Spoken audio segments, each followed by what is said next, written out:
Coming up on Tech News Today, just how fast and fluid is the Windows 8 consumer preview? We'll take it through a test drive. Facebook is pulling a Twitter, and Verisign can apparently seize any.com. All that and more coming up. Netcasts you love. From people you trust. This is TWiT. Bandwidth for Tech News Today is provided by Cachefly at CACHEFLY.com.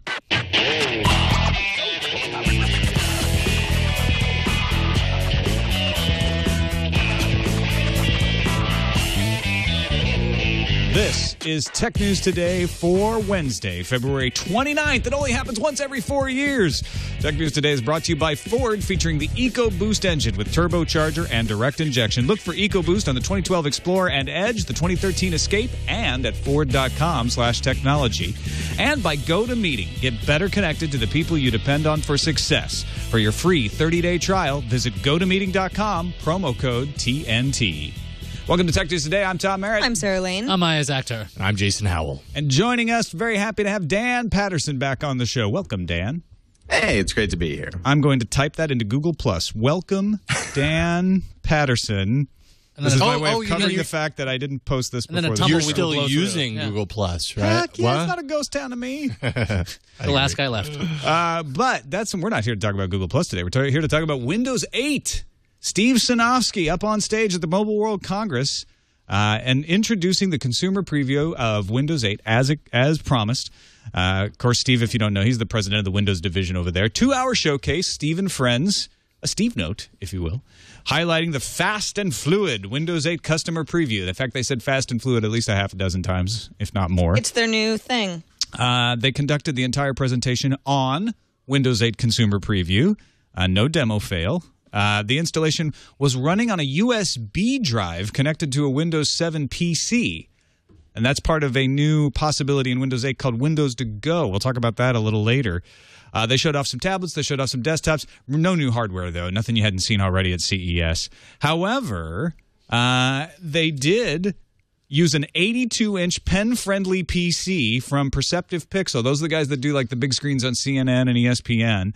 Gorilla Glass display, and 20 people at once can use it. Pretty crazy stuff. Can't wait to see this overused on cable all the time. I can't wait to get one at TWiT, and then we can just have this show that should and be tell our show. demo. Wouldn't now, that be to great? show you what Windows 8 is doing, we could all just become meteorologists. Absolutely. So we get some Surface tables, and we get that 82-inch in the back. I like it. I like where it's going. It's going to be very warm in here. It'll be a standing set at that point. So you can't sit settled. down. Yes. So I've got the Windows 8 consumer preview installed, and I have to say, Windows Developer Preview was buggy, but it was a developer preview, whatever. This is slick. This is ready. I say go for it, Microsoft. Put this thing out. I actually really enjoyed using it. It's very easy to get around in, very easy to use. You can install apps very quickly. Installing apps from the App Store that launches, by the way, all the apps are free, makes it really simple. You just click, it installs in the background. You can go on and do other things. Of course, the Windows desktop looks just like the Windows 7 desktop. They haven't changed much there. I like how Colloquy is jumping up into your Yeah, all right, because I'm running this into a virtual machine. That's why you see that.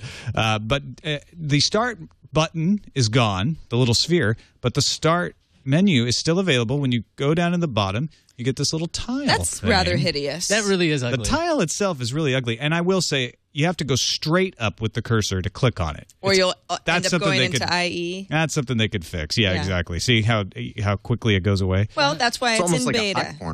I'm sorry, consumer preview. Exactly.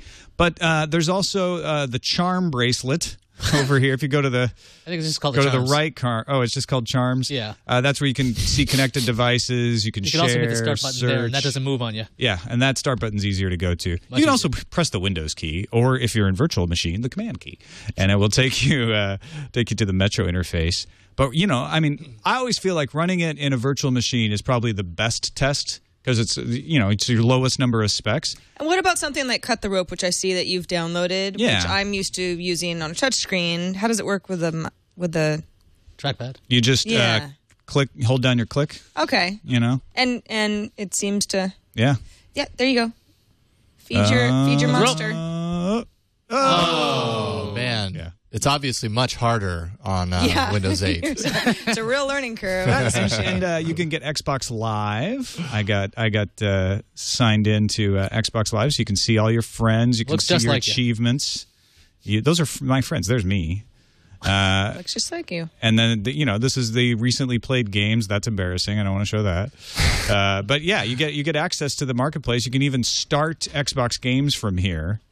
It's I have to say, I'm impressed. Now there's a bunch of stuff going on in the App Store, Iyaz. Yeah, there's the Windows Store for Windows 8 is live now. It wasn't live in the other edition. There's Metro versions of the Kindle app if you want. Vimeo is there. Cut the Rope as you've seen. And again, for the duration of the consumer preview, all the apps are free. So install all you want because there's a whole bunch there. If you go to top paid, nothing. We can't find anything there because everything's free right now. Microsoft also announced the winners of its first apps contest, which includes Elements, which is a weather app, Puzzle Touch, a jigsaw puzzle app, which makes a lot of sense, and Cookbook. Guess what that does? It's a cookbook app. But Microsoft also introduced... How to serve humans. It's a cookbook. Microsoft also released IE10 Platform Preview 5. How to serve... Man, I messed up my own joke. Sorry. Okay, Twilight Zone references aside, which I think are still available on Netflix for right now. But anyway, Microsoft also released IE10 Platform Preview 5. And, of course, they showed a video with some snazzy whiz-bang CSS stuff, and you're seeing, like, fireflies and things running around. And, of course, Microsoft saying, oh, yeah, well, it takes advantage of hardware. And, of course, all the other browsers kind of work with HTML5 pretty well.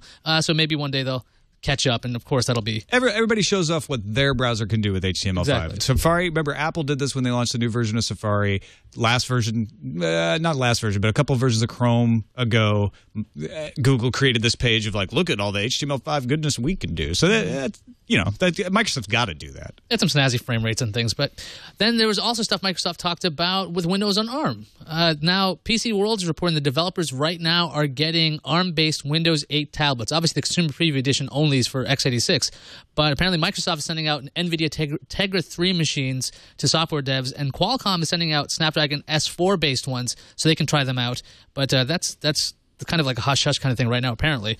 And Microsoft explained a little bit more about Windows on ARM, WOA, in a document called Windows 8 Consumer Preview Product Guide for Business.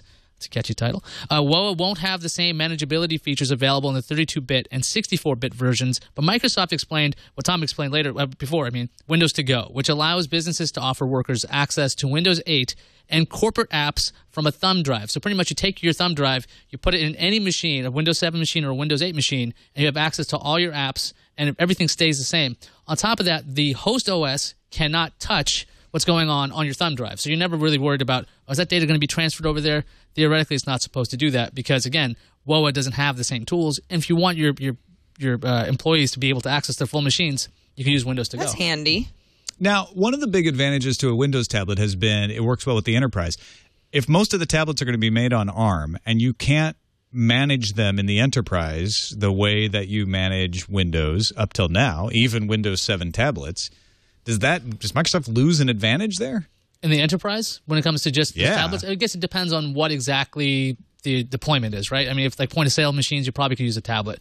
We're talking about things like...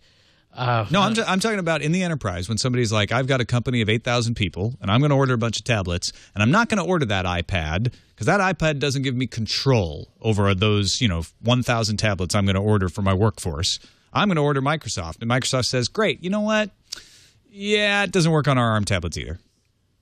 But all of a sudden, it's like... Isn't one of the things that locks in the enterprise the Exchange server? As long as that functions, I think most should be adaptable.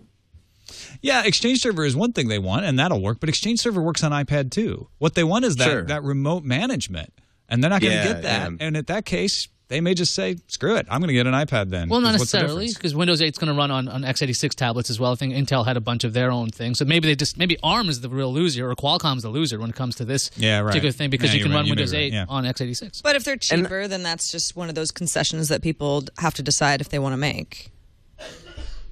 And there's always the ARM may just be a transitional processor. I think you've talked about this here on the show, but certainly, many other folks are talking about, ARM is here for a couple years, but it's really just to get Microsoft through the next, this transitioning to as Jobs would call it, the post-PC era. Yeah, right. And Intel's got to be cheering about this, too, because Atom is an x86 processor, although I believe there are some restrictions on what Atom can do with a Windows install as well.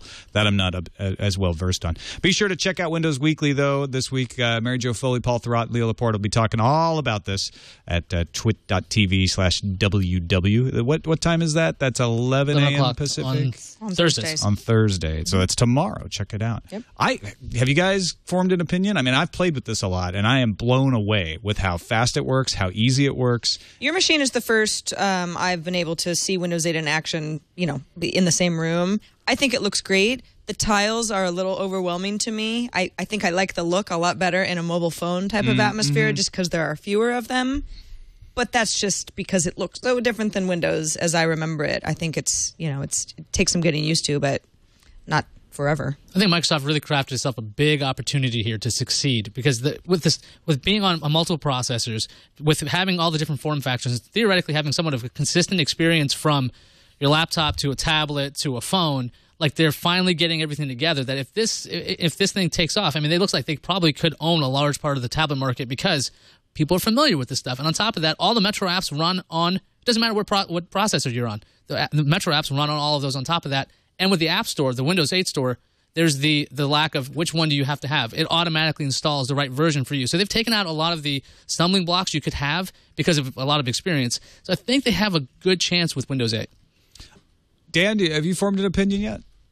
I never thought I would say this, but I'm starting to get excited about Windows. And I mean, Metro seems like it could be a gimmick, and it may. I think Iyaz just put it perfectly. Microsoft has created an opportunity, and they could still mess it up. But right now, as long as that, kind of jumping between Metro and the Windows that we've grown to love or hate, as long as that functions, I think that we could be as they're saying over. I think Scott Johnson has said this. No. What did Scott Johnson say? We lost you there for a second. What did Scott Johnson say? That this may be the year of the PC, and I'm kind of excited about that. Yeah, I have to say, having played with the developer preview enough, I've gotten used to the tiles. I've gotten used to going back and forth between the regular old desktop and the start menu, or the Metro. I think of it as the start menu now, the Metro interface. So that doesn't bug me as much. I've started to get past this is different because everything that I want to do in Windows under the hood is still available. I can still do it. It's just like every other interface change they've done where they're like, we've taken away, the my computer. What? You've taken away my computer? Well, you can still get to it. They just called it a computer and they put it down lower so it's still there. You can still go into the C drive. You can still get into the program files. All of that stuff is still there. It's just they keep putting this prettier and prettier interface on top of it, and I for one welcome the pretty interface. I've gotten used to the tiles as well. Yeah, I think it's a good call. They need it's not just a cosmetic change, although that's the first thing that people notice, but it's something that gets people excited about Windows. It's not just sort of my computer's different. This is a small thing that I'm going to need to get used to. I mean, this is a whole different interface. Something else is getting people excited. Privacy violations. I'm getting tracked. I'm tracking you right now. I'm looking at you. I'm in your computer, and I'm stealing your photos. No, you don't have access to my photos. I do, That's actually, ridiculous. because I'm an app developer on iOS. New York Times has a report that iPhone users grant permission to apps for location information, and then those apps can steal your photographs. What? This is actually the same bug we already knew about. If you remember the whole Path address book uploading controversy, where it says, we'd like your location information, and then it got access to your contacts and uploaded them. Same bug. 9 to 5 at Mac actually pointed this out earlier this month. They get access to your contacts database, your photos, your music, your movies, calendars, with associated geotags. And the problem is a message that says, this app would like to access location information in photos and videos, for instance. And you say, oh, okay, look, you can access the location information. That actually gives them access to your entire photo library, and then they can upload it without you knowing that they're doing it. Okay, so this is not a prompt that I am used to seeing. But I've never seen it, actually, conceivably, personally. There was an app that was like, do you want to, you've got all these photos in your camera roll on your iPhone, and we can display where all the pictures were taken on a beautiful world map. Let's say you took a lot of trips this year, that kind of thing. That would be the kind of app who would want to know the geolocation that was associated in the metadata for all these photos. And that's something that you can toggle on and off in your iOS settings. And Android users, before you get too smug, apparently any Android user gives permission for an application to modify or delete SD card contents also opens up their photograph album. So this is a situation where granting permission to use one thing gives you a little more than just that one thing, maybe for some good reasons, but it's got everybody all freaked out. The Verge reported on Tuesday evening that its sources said Apple is aware of the bug and planning a fix as part of an upcoming update to iOS. That actually is something Apple had already said after the Path controversy, is that they were putting in a fix. They're not in a huge hurry. So if it's the same bug, it's probably the same fix. And really, you can fix it right now. Go to Settings, Location Services, turn off Location Services.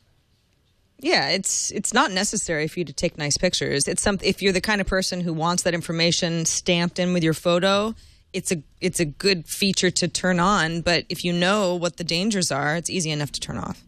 Dan, does this worry you? Are you freaked out? Well, no more than we should be in general about privacy and erosion. But no, I think that this is more a case of the New York Times choosing to use photos as an example of like you. Don't look at me like that. If I allow ramifications, yes, throughout the rest of the ecosystem of your phone. No, I'm not particularly worried about this. All right, let's take a quick break and thank one of our sponsors for today's show, Ford and the EcoBoost engine.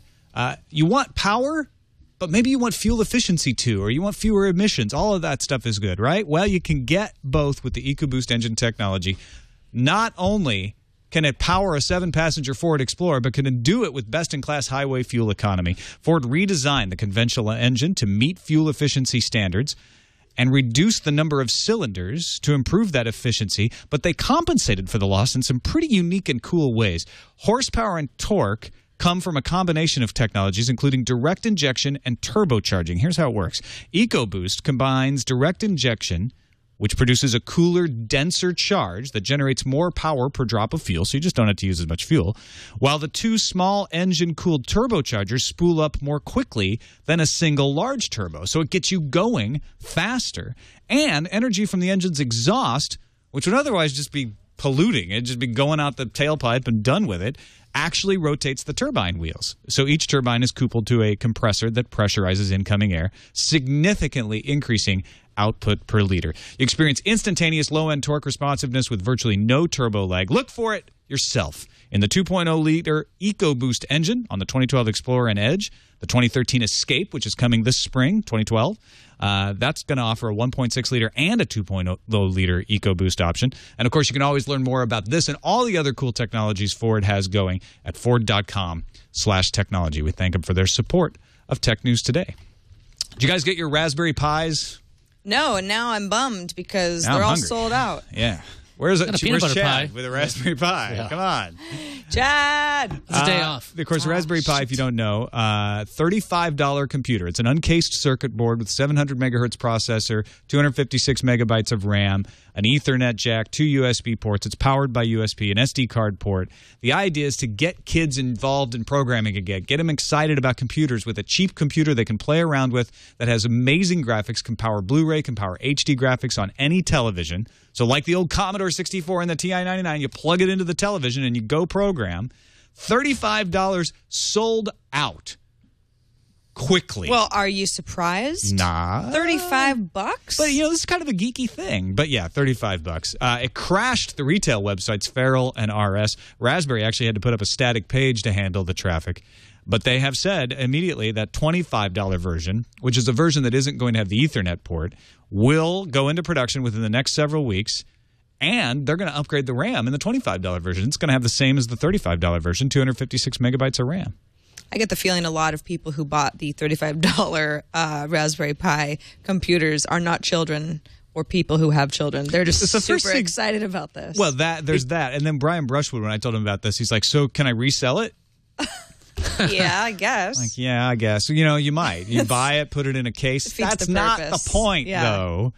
You could probably make a pretty nice HTPC out of this and probably make it into something if you wanted to. I mean, if you're not value adding anything, if you're just going, I bought it, now I'm going to resell it on eBay, that's kind of a jerk move. Yeah, there's a version of XBMC that's runs being on specially this. made for this. Yeah, so it's got a lot of potential, and the thing is, it's running Linux right now, so you could really learn a whole lot with it at a really low cost. I mean, forget putting a VM together. You don't have to do that. You just have this tiny machine. This costs less than VMware, actually. Yeah, exactly. So that's really impressive. So I'm really glad this is out. I'm really glad they're doing well. Dan, you excited about the Raspberry Pi?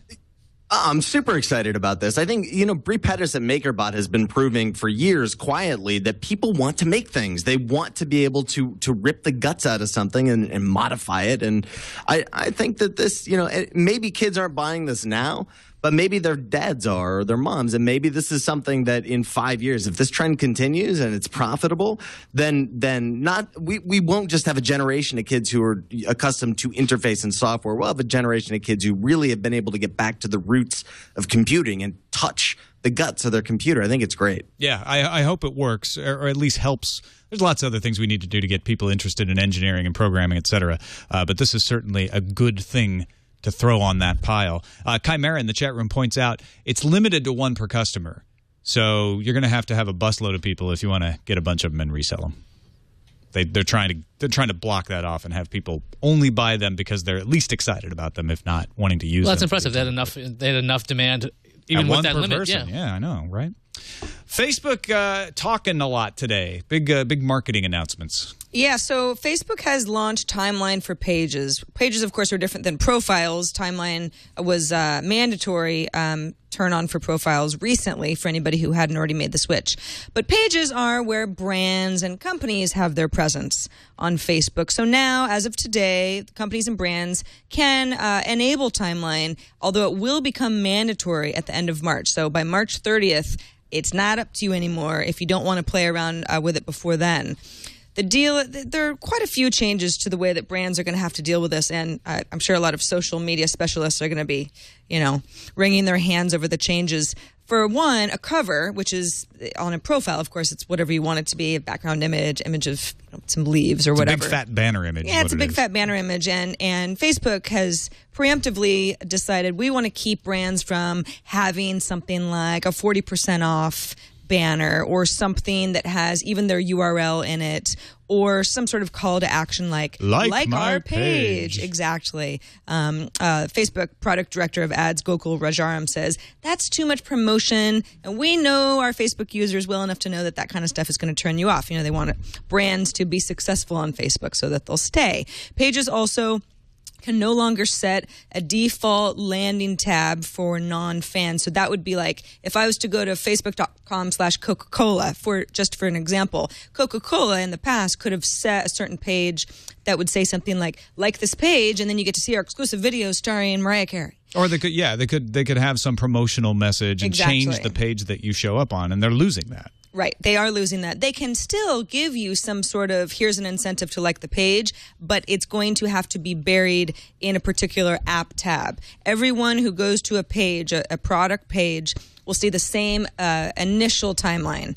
So it kind of, I guess, keeps the playing field a little bit more level. They can still do those light gates, as they call them, but they're going to be less effective because you're going to have to click around a little bit to even see something like that. They also have a new area called offers. This is actually a new story type, so it's not quite the same as an update that's going to let businesses share discounts and promotions directly through the pages. Facebook says this is a business tool that can reach 50% of your fans on a weekly basis rather than what we've seen to be more like 16% without them. So that's something that Facebook is using for brand incentive. Finally, what I think might be actually the most compelling for brands who really want to interact with their users is the addition of private messages.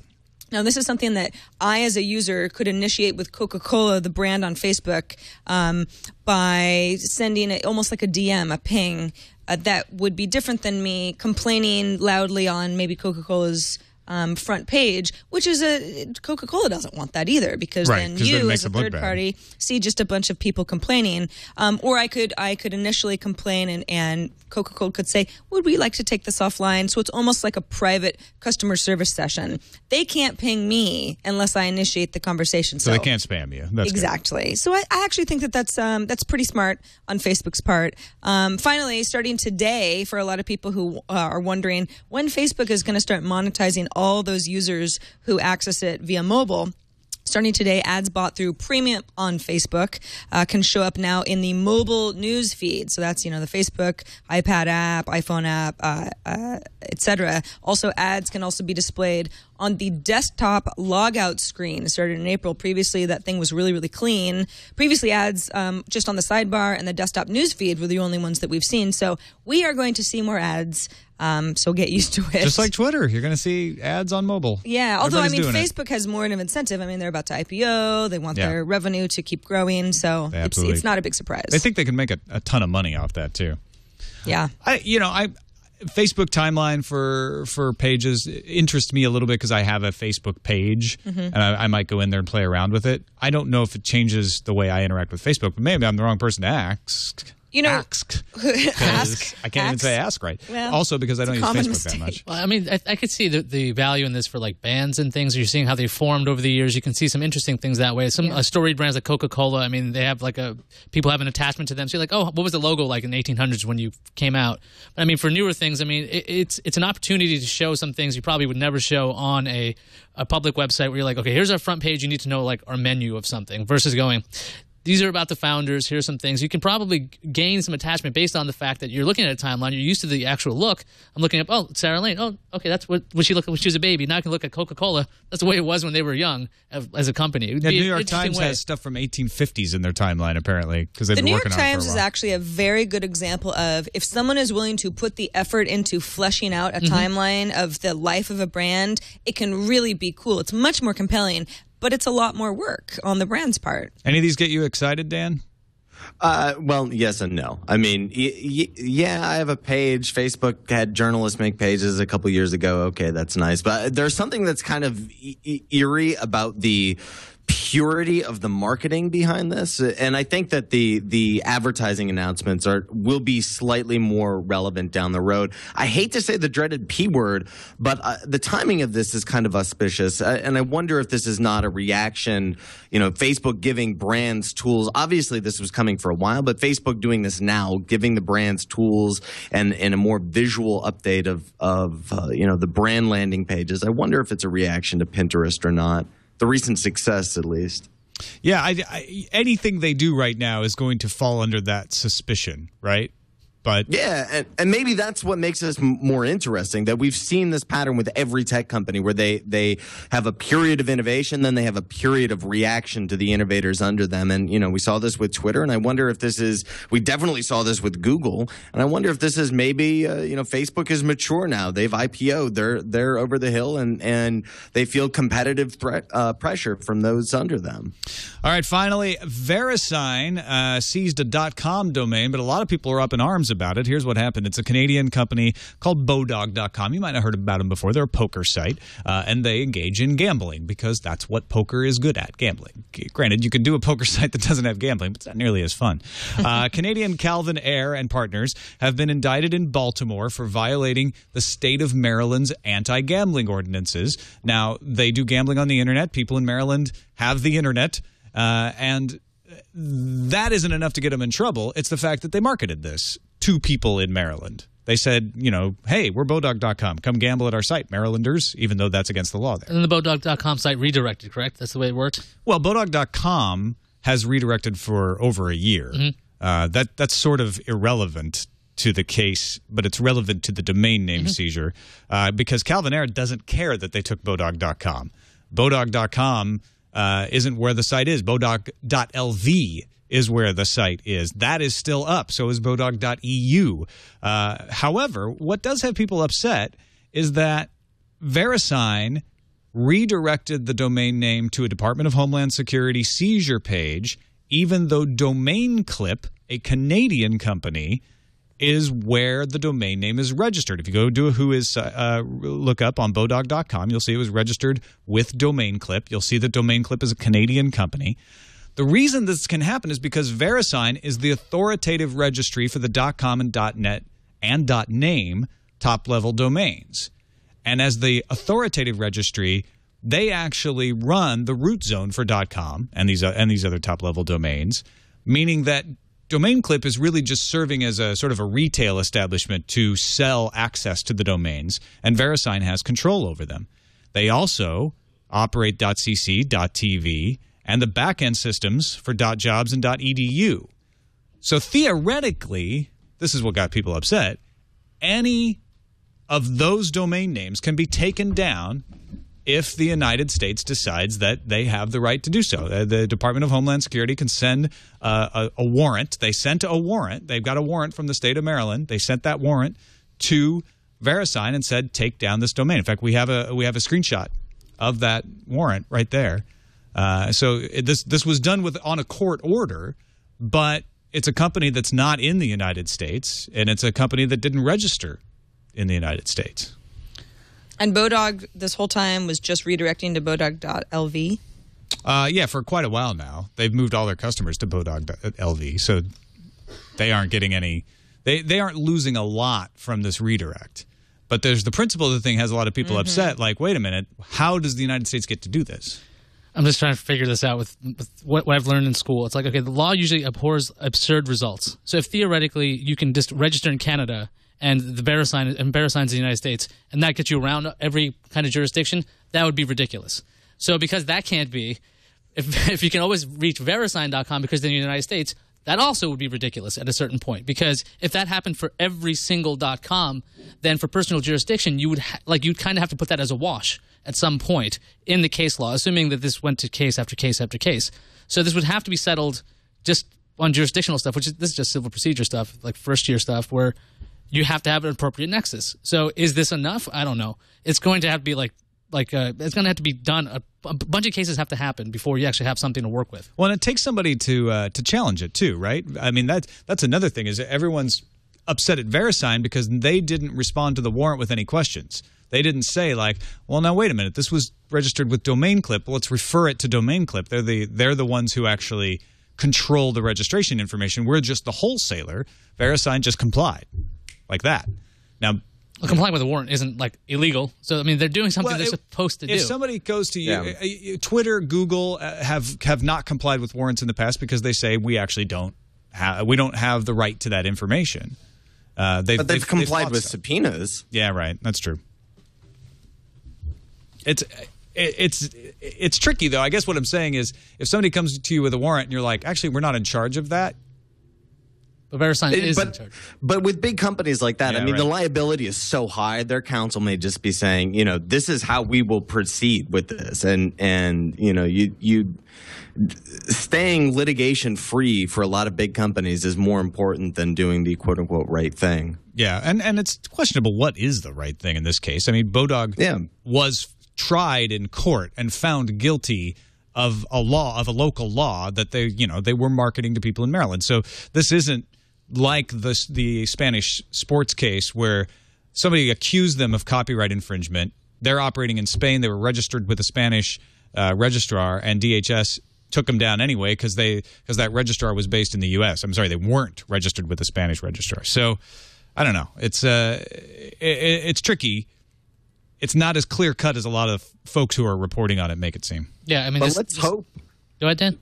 Let's hope this is procedural, though. I mean, the biggest threat here is what kind of precedent this could set, and going forward, if this can be used as a reference case, and that's the big danger of things like this. If this is just a procedural thing, then it's fine. We can kind of let this die, and it won't affect how the court interprets ownership and jurisdiction going forward. But if it does, then that's a pretty big danger. That's something we all should be concerned about. All right, let's move on to the news fuse. Activision Blizzard will cut 600 jobs worldwide. The company said that no World of Warcraft developers will be affected and 90% of the layoffs in the Blizzard division are not related to game development. In fact, they wanted to emphasize that the schedules for Diablo 3, for Mist of Pandaria, for the next StarCraft will not be affected by the layoffs. Blizzard claims efficiencies in automatic account management have greatly reduced the need in the customer service department, and that's what led to the layoffs. I know you're all waiting with bated breath to find out what's going on in the ProView versus Apple iPad trademark battle. So let's see where we are. Yesterday, a Chinese court began a hearing concerning Apple's appeal. No decision was announced, but the Wall Street Journal says the decision is pending. That's all I got. So nothing's happened yet. Yeah. UK video games retailer Game will not stock EA's March releases, which includes Mass Effect 3. The retailer posted a message on its website apologizing to customers about this development and said that those who pre-ordered Mass Effect 3 will be contacted with more information. Eurogamer got its hands on an internal Game memo that says the company could not get the right credit terms, which led to this decision. Seth Godin reported that his book Stop Stealing Dreams has been rejected by Apple's iBook store because it contained multiple links to the Amazon store. The book contains links to buy hardcover versions of books mentioned in the bibliography using Seth's referral ID. He understands there are workarounds for this kind of thing, but takes issue with the principle of the matter. If he wants to link to something, he should be allowed to link to it. Doesn't matter where he sells the book. Microsoft's cloud platform, Azure, experienced an outage for 12 or more hours. An Azure customer told Mary Jo Foley at ZDNet that 6.7, 28, and 35% of users are experiencing problems in the 3 data centers. Report says that they're investigating the cause of the problem. HP is shuffling its employees. The company removed more than 270 employees from its Web OS division because, well, quote, it no longer needs many of the engineering and other related positions that it required before. HP announced it's trying to move those employees to other roles within the company, though. But how will this affect Mist of Pandaria? Oh, wait, that's totally different. Kim.com is going to stay free to play with his blow-up tanks or whatever he wants to do. The U.S. government unsuccessfully called for .com to be put back in jail during an appeal hearing. .com was let out on bail on the 22nd of February. The U.S. argued that .com had access to bank accounts in the British Virgin Islands and the Philippines, which held $2,000, making him a flight risk. .com's defense said he's not going anywhere because his wife's going to have twins. That's such a bulletproof defense.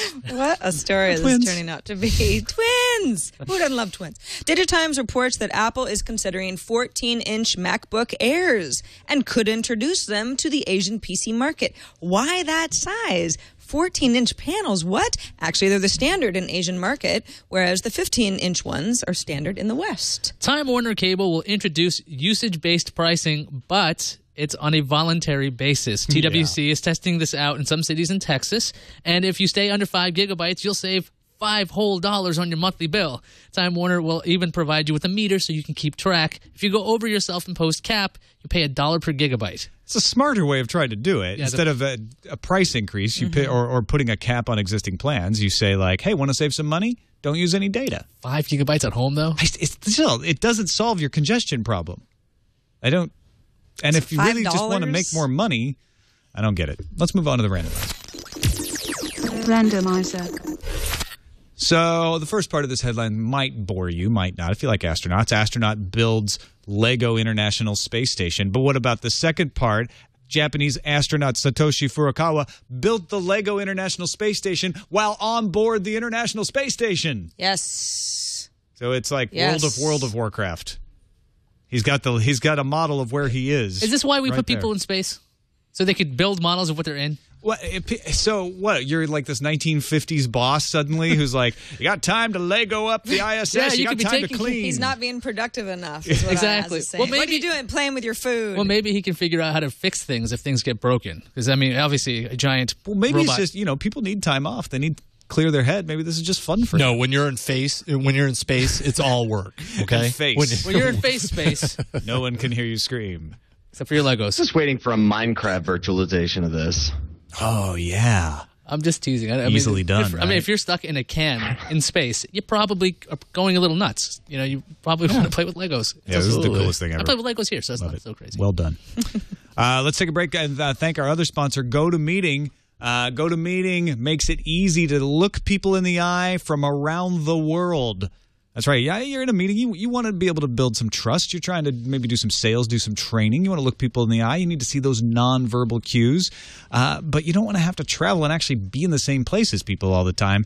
That's why we recommend GoToMeeting with HD Faces by Citrix, a simple online meeting service with group HD video. Helps you get better connected to the people you depend on for success. With GoToMeeting, it just takes a webcam and a click. That's all. You got a webcam? You know how to click. We know that because you're watching our show. So you're in. You can see attendees eye to eye, collaborate on documents, build that trust and confidence that makes meetings more effective. And GoToMeeting is so easy to set up and use, just like all the GoToMeeting products are. Video quality, clear and natural. Use it on Mac or PC for your product reviews, your demos, your status meetings, your training sessions. Start hosting your own face-to-face online meetings today with GoToMeeting. Visit GoToMeeting and use this offer code, okay? TNT. Get you 30 days free, so you don't even have to take my word for it. You can just try it out, see how easy it is, see how good that HD video looks.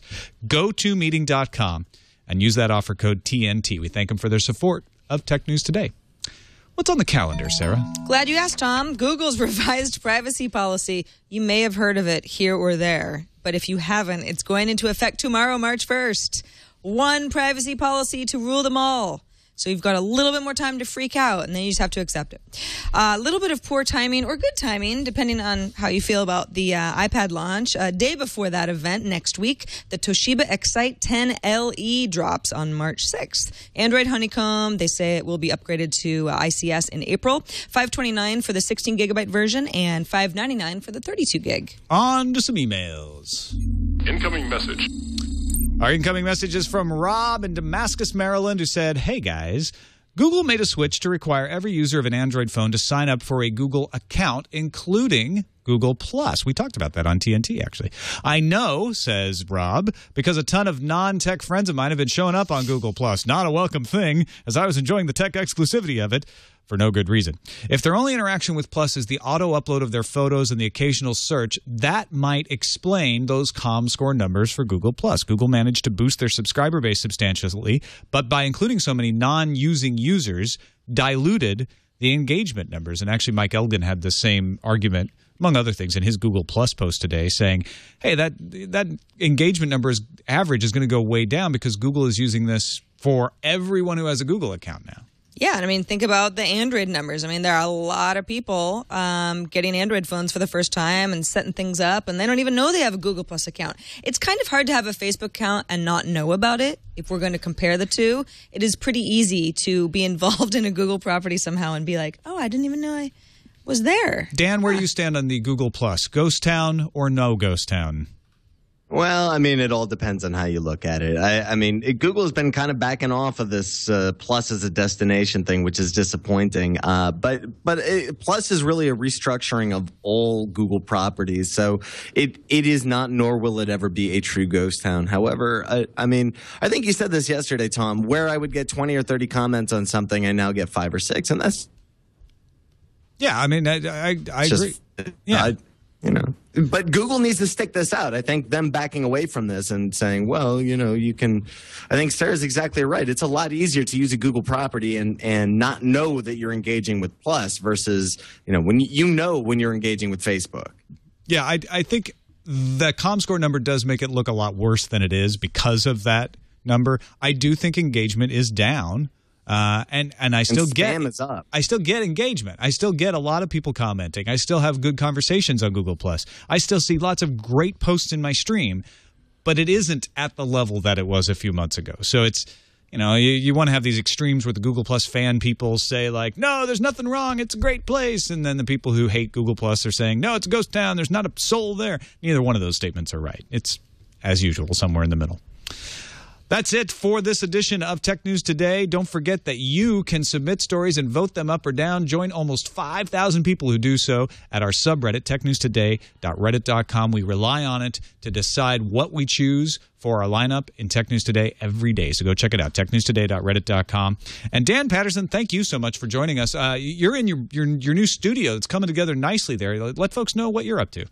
Yeah, piece by piece. So I'm credentialed on the campaign through a small news company called the Talk Radio News Service. Though I'm building a company here with the Sumall folks called CoPoint, and it is. I think Leo put it best. He said artisanal media, and that's we're not going for big numbers. We're going for quality audience, and that sounds familiar. Yeah, right. So Not wackadoodle stuff, just people who care about quality media content. And if you want to keep piece up, by piece. If you want to keep up on what's going on with your project, is it best to just follow you on Twitter, or you got a URL out there? Or? Yeah. CoPoint.com will bring in everything, and it's on Twitter at CoPoint. Although, my Twitter stream is just fine. All right, check it out. Thanks, everybody. Thank you, Dan, and thank you for listening or watching. You can find us on the web, twit.tv/TNT. You can email us. Our email address is tnt@twit.tv. And you can give us a call, leave us a voicemail. Our phone number is 260-TNT-SHOW. Social media expert Owen J.J. Stone joins us tomorrow. We'll see you then.